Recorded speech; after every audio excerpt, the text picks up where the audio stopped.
Welcome to the Learning Pines YouTube. We hope this video helps.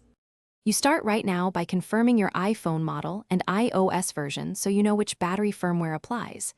Back up the device to iCloud or Finder. Once done, make sure the backup completes. Charge to over 20% or plug in a light. This prevents shutdown during diagnostics.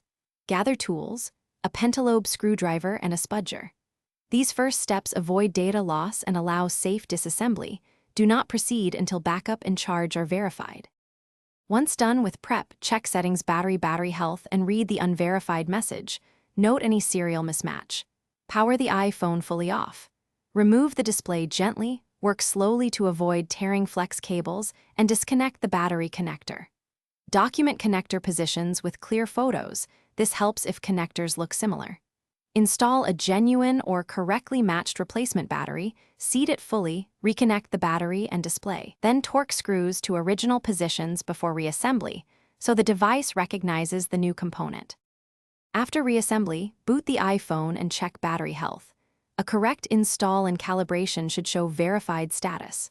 To calibrate, charge uninterrupted to 100%, then use the phone until it shuts down and recharge to 100% again. This helps the system measure capacity accurately. If the unverified label persists, power down and recheck connectors and seating.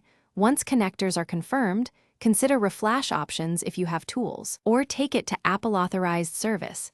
This single troubleshooting step resolves most recognition. Thanks for watching. Consider subscribing if we helped you.